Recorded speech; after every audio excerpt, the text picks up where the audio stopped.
What's up, folks? Total War is here. Got another great one for you today. This is a 4v4 Subcommanders battle, and it was extremely fun to play. We're using the Unconquered Sun mod, and it's pretty much a complete overhaul for the game. It gives new general abilities and new units to all the factions, or most of the factions. So it was a great battle to play. So for Subcommanders, those of you who don't know, we're going to slow-mo this out, but there's 4 players or 3 players on the 4-player, which is what this is. You're going to have one person bringing archers and spears, which is what I have.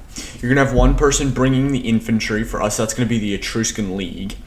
You're going to have one person playing cavalry, and that's going to be Macedon.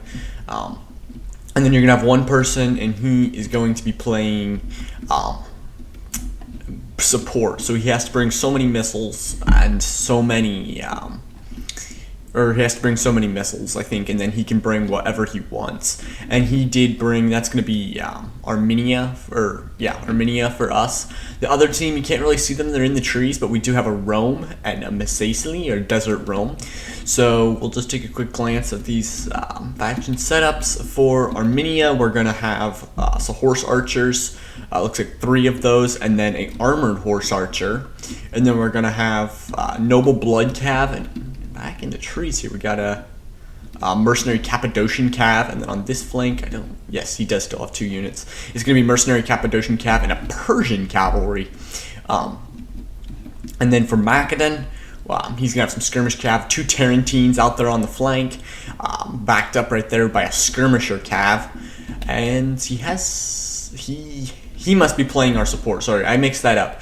Armenia is our cavalry faction, and Macedon is our support because he has 3 pikeman units there, and then a Aspis companion cavalry, and that's going to be a beast on this field to deal with. I'm coming as our archers and spears. I'm going to have Illyrian Thurios up front. I'm going to have 4 of those Illyrian Thurios, and then I have my general is going to be an Illyrian Noble Guard, and this is a new unit that was added in the mod. It's a very tanky unit. I think it's a spear unit, but I think it has the option to fight with a sword. I don't know. No, it has like 5 or 2 javelin volleys that are extremely accurate. Yeah, it's a very tanky unit. You'll have to really watch that one on the battlefield. And then another new unit that I'm bringing is going to be the Illyrian Archers, and these guys are really good. I mean, these guys have some stats that are really good. 40 missile damage, 125 range, 5 shots per minute, ammunition of 15. They got a 22 melee attack, a 24 weapon damage, 9 charge bonus, 28 melee defense, 60 armor, 50 health. I mean, these guys are beasts, and they will do amazing. They also have one cool feature. These guys carry a spear instead of a sword, but they also have the square formation, which is essentially a hoplite wall, or like a Thurios spears square formation, and so they can really withstand cavalry attacks a lot more than other units, other archer units. And we're also going to have the Etruscan League as our infantry section, and this is going to have Etruscan Axemen.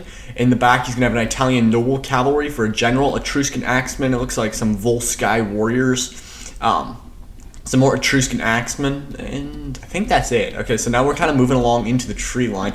You can see my Thurios, my Illyrian Thurios spears kind of moving back and forth there. Athens and Carthage are the other 2 factions, so we're going to have Messassili, or Desert Rome. It's going to have some Gutele horse skirmishers out front, and these guys have a guerrilla deployment, I believe. That's why they were able to deploy behind us, or oh so near to us. Parthian shot, firewalls moving, hide, guerrilla deploy, yes. So they did deploy over here, but they got caught up by those Tarentines. So they have been fighting that one out. Here we have, it appears Athens is bringing up the skirmish role for this team. He's got mercenary Rhodian slingers, as well as, or 3 mercenary Rhodian slingers and 2 militia hoplites that we can see right now. Carthage then has a mercenary Gallic warrior coming out of the trees there. And then for Rome, I did see 2 Vigilae earlier, but I don't see those now. Those are somewhere in the trees. And then the skirmish cavalry for Armenia is moving up there. So we got the Tarentines pushing back the Gutali horsemen here on the flank. trying to push them out of here, and doing a pretty good job of it. They're getting the Italis to run, and they're not giving pursuit. So they haven't taken any losses yet, but they also have gotten no kills.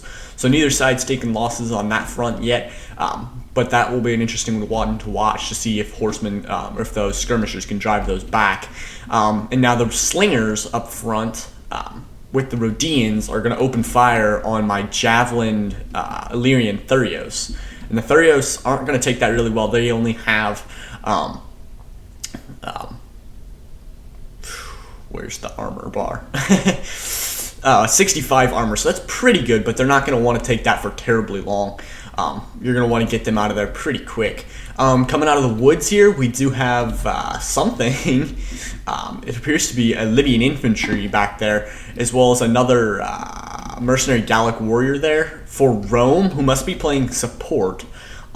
He has 2 equites, make that 3 equites. So I'm assuming here Carthage, or Athens is playing the skirmish and spears. Carthage is going to be playing the infantry role here. Rome is support, and then Desert Rome over here, who just emerged from the woods with a ton of cavalry, armored Numidian riders, and armored Numidian cavalry. Just emerged out of the woods, some Vigiles from Rome. So then Desert Rome's going to be playing cavalry role for this team. So we'll see how that plays out. Is now the Illyrian Thurios, tired of taking fire, have stepped up, and they're going to get some javelin volleys off, but it ain't going to be worth much. They've already taken a ton of fire, and they don't even think they get any. That guy got a couple kills there, so yeah. But they did intercept the charge of those militia hoplites there, so that the Etruscan axemen and Lucranian swordsmen could come up and cycle charge into those militia hoplites. Now those Illyrian Thurios need to pull out so they can start throwing their javelins, as well as they've moved up and far enough for the Illyrian archers to get in range and start opening up. We got some Gallic warriors moving up here. 3 of those to move and countercharge those Etruscan axemen. We also have an Illyrian Thurios on the flank there, guarding against any cavalry that might try to attack those archers from the flank. We also have an extra Illyrian archer back here, and my Illyrian noble guard. Meanwhile, over on this flank, the Equites are trying to push back these horse archers, and it looks like they're doing a pretty good job of it.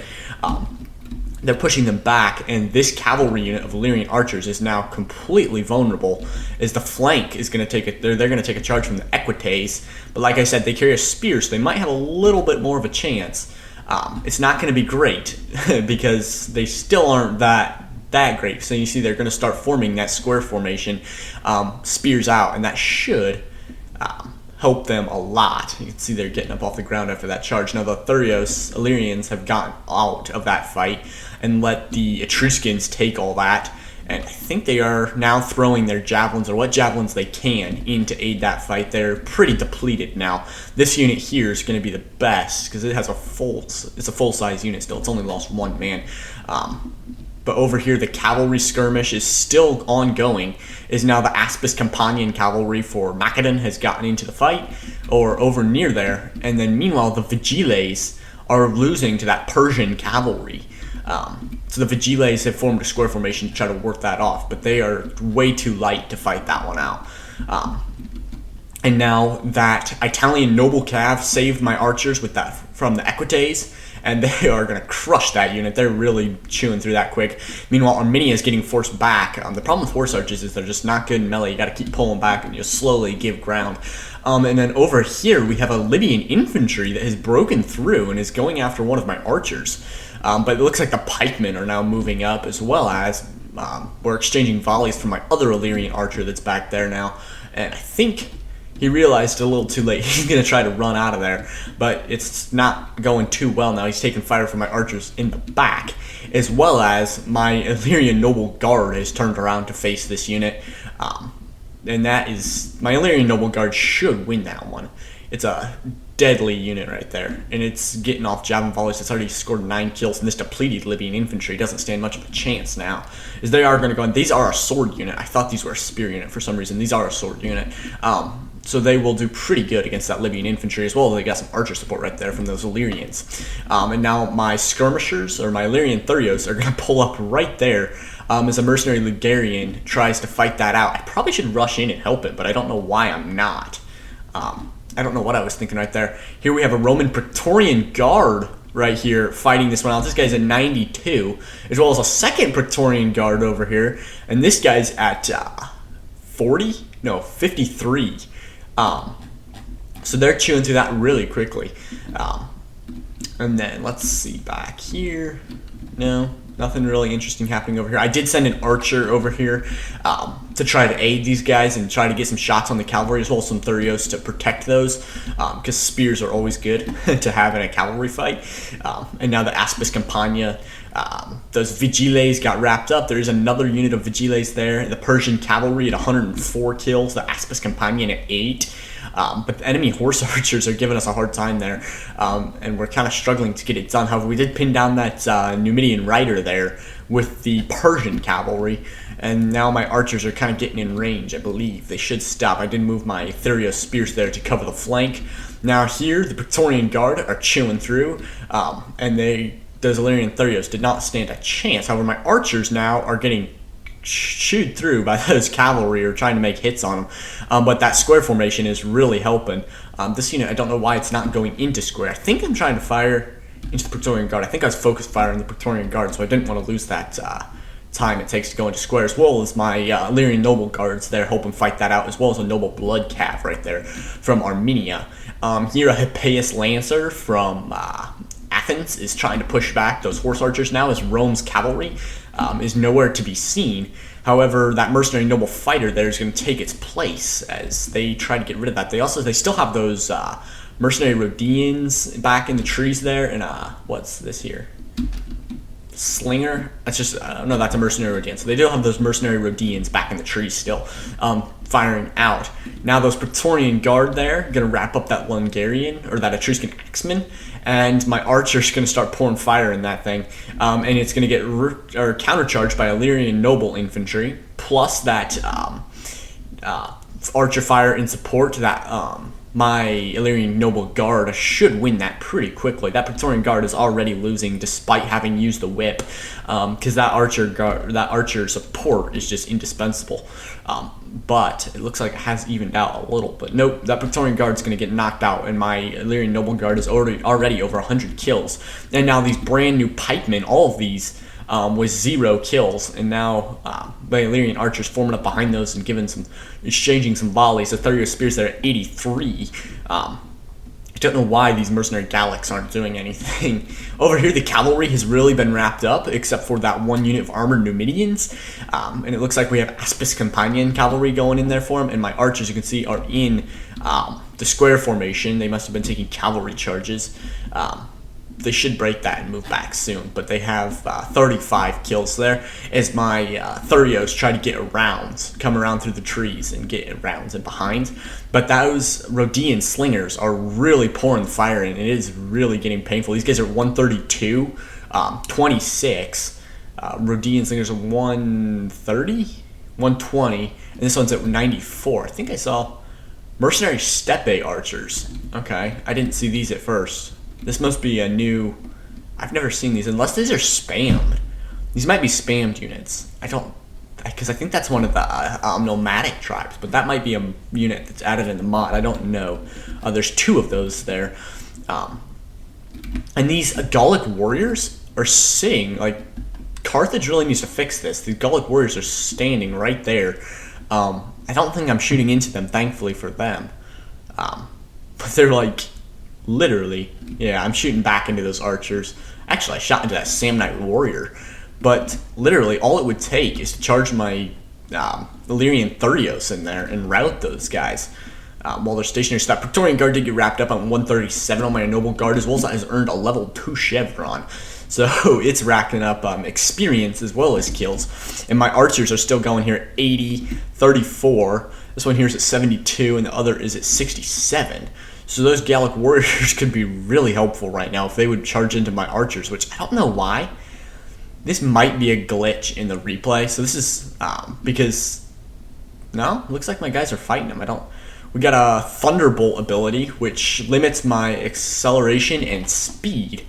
I forgot to go over general abilities, so we'll slow-mo this quick, and we'll do that while I because I, for some reason, didn't do that. So I have the Illyrian Noble Guard, and he's going to have the push ability. It's going to melee defense, bracing armor for the enemy. And I also have the brace, and that's going to armor, bracing, morale bonus versus mounted units for me.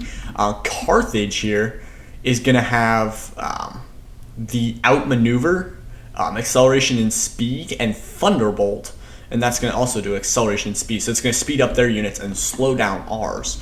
So I believe that's under the Hannibal ability. I don't see... Oh, yes. Athens Commanders right here. Rome's is gone. I don't know if Rome got a special. But they have the War Cry and Intimidate. That's just the basic strategist. And then here we're going to have, for Armenia... Second Wind in Battle Rhythm, and that's the normal abilities. They didn't choose the fun new abilities. New Illyrian archers, they're firing into the armored Numidians. And then, let's see, who have I not went over? Rome, Macedon. Where's Macedonia in general? All right, because they did get a new ability. It's the Alexander the Great ability. It's the Hammer and Anvil. The Anvil is going to armor bracing, melee defense, and unbreakable, so your units will not rout while that is going. And then exertion and fatigue is the disadvantages for this one. The bonuses are charge bonus and speed. So that's the Alexander abilities. I wish I would have thought of that sooner. I would have went over Rome's, because I think they might have gotten a special one. I don't know what it is, though. Meanwhile, over here, my... Illyrian Thurios in square formation, fighting it out against those Samnite warriors, where you're going to chew through those pretty quickly, as well as it looks like we're getting some support here. Oh no, the Rhodean Slingers are out of ammunition now, which is a problem for these defenders, because these defenders need that. They need as much of that skirmish, because they're kind of out of infantry, but it looks like, except for these steppe archers, it looks like they are out of ammunition, which is good for us, but it's not quite what they were looking for, the slingers as well. That's not great for them. Now my guard, Illyrian Noble Guard at 190 kills, going to turn and take that. We got to speed this back up. And take that charge from the Hippeus Lancers. I'm also going to get a... I think that's the Intimidate ability use. It's not going to allow me to use abilities, or any of us to use our abilities. Meanwhile, my Illyrian nobles take a charge from Hannibal and his general and bodyguard. He's going... he doesn't use the general abilities there, but he did get that charge in, and that guy was not in square formation, so he will rout. This Aspis Companion Cavalry right now would be vital if it could get in there and get rid of that general bodyguard. But that general bodyguard is losing because of the spear. Because it has a spear, that unit has a spear, I think it's going to pull it around. It might be able to route. Nope, it's pulling back. Okay. But the cavalry, they're not coming in as well. My archer's still firing at 35, 85. This one here, 89. And now the Noble Blood Cav and the Armored Horse Archers firing in there, going to get in and try to pin down Carthaginian General. These mercenary Gallic warriors are still sitting there. I don't think that's right. I think that might be a glitch in the replay, because I don't remember them being there. But again, it's been a long time since I played this battle. It was quite a while ago. Meanwhile, my Illyrian Noble Guard at 201, however, it got pinched down by a mercenary noble fighter. I don't even know where it's at. My unit has to be like, it's right here on the flank there, just on the flank of those pikes, and that it's going to survive because the mercenary nobles pulled back. But that is not good. It's only got 49 men left with 202 kills. So that unit has really been a beast. Meanwhile, fire pouring into those mercenary Gallics from the square formation, I believe. That's another cool thing. These guys can fire from the square. So it's like they can shoot out at anybody and stay in that. So they can stay, they're immobile, but it still works pretty nicely. This Illyrian archer here is winning versus that Numidian cavalry because of that square formation. It's in there with the spear. You can see their spears in there. Oh wait, no, maybe they do have a sword. I thought they had a spear. Well, now they're going to get rid of it, but I think I saw a sword in there. Maybe it was just their commander. Sometimes just the commander holds a sword. Those Gallic warriors could take a charge in the Noble Blood Cav. I think they did, because that's why their morale's down. They could. Oh, and that looks like it's going to end it. So that's going to be the end of the battle. Thanks for watching. Like, subscribe, and hit the notification bell. Let's take a look at the statistics here. So I'm going to be Total Wars here. I'm coming as the Eridei, or the Illyrians. I have 203 on my general, so I did good there. My archers did decent all around with 94, 100. 37's not great, then 111, or 114 and 63. Then my Illyrian Thurio Spears, not great there, 84 being the best of those. Then we have SH Vortigaunt Sauce, and he's going to have 87 on his general. He's going to be playing as the Etruscan League. His Axemen did good at 70, 87, and 83. 89 and 32 on those Lungarian swords, and then the Volsky Warriors at 79 and 53. So he played our infantry role. Good job there. Then we have SH Magnus Burfot. He's going to play our cavalry role as Armenia, and he's going to have 79, 74, 120, and 67 on his horse archers there.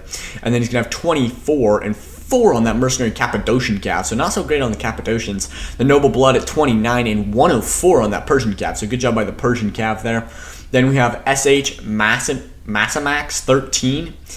He's going to be playing Macedon, and he is our support role. So he brought 2 Tarentines and a skirmish cav. He did good, 18, 19, 16. They were facing off against Numidian cavalry, which got a buff in this mod, I believe. They got some sort of advantage, or cheaper or something like that, or better stats or something like the Numidians. So yeah, they're pretty tough to beat in the mod. So yeah, he did good for facing the cavalry that he was. Then he had 80 and 73 on the Aspis Companions, so good job by the Aspises. And then 13 on his pikemen, 7 and 44 on his pikes. So his pikes didn't do great, but it looks like these two absorbed a ton of ammunition from the enemy slingers, so that's good. Then we have Marcus Decimus. He was playing as Rome. He has 7 on his general, 0 on the Equite, 16 and 13 on those other 2 Equites, so nothing great from his cavalry, but 97, 151 from those Praetorian Guard. Those Praetorian Guard are beasts. They did amazing there. And then those Vigiles, 23 and 27, not great, but they were fighting the Persian cav, I believe, and that Persian cav just tore them apart. They didn't get into a square formation in time. Then we have Mr. Bombastic. He's playing as Numidia. He has 58 on his general, 61, 119 on those 2 skirmish cav. Then he's got 24 and 61 on the Numidian riders, and then 26 and 17 on the Gatali horse skirmishers. So decent all around, nothing spectacular, but it was good. Then the skirmish roll went to Athens, and that was SH Numer 90. He did amazing at 119 on that Hippeus Lancer. That is amazing, as well as 128, 133, 99, 70, 57, and 92 on those units, that on the skirmishers, his mercenary skirmishers. Then his regular slingers got 74 and 36. Nothing terribly impressive on 36, but 74 is pretty good. And then his militia hoplites. Nobody expects militia hoplites to do good. They are the meat shield. It's 15, 20, and 15, so they did okay. Then we have Etu Bute. He's playing Carthage and the support role, or no, he played the infantry role. His infantry did really good, 18 on his general, 45 and 128 on those Libyan infantry, and then 28, 65, and 57 on those Gallic warriors. So that is pretty good. Yeah, they did decent. And then 204 on that mercenary noble fighter. That is amazing. And then 143 on the Samnite, which actually didn't do too bad. It didn't get destroyed. It did take down a Illyrian Thurios, though, in the back. So then I was trying to flank him with it. So it didn't fight too hard of an opponent. However, yeah, I think it was worthwhile. I don't know. They didn't surrender. They didn't quit. I think they routed. I didn't see it because I was going back over my archers that were trying to figure out if they had spears. But yeah, they didn't quit. That was a weird ending, though. For some reason, that unit must have routed from army losses. I was going to say, why did that unit go down with so many men left? But yeah, so thanks for watching. Like, subscribe, and hit the notification bell. And I'll catch you in the next one.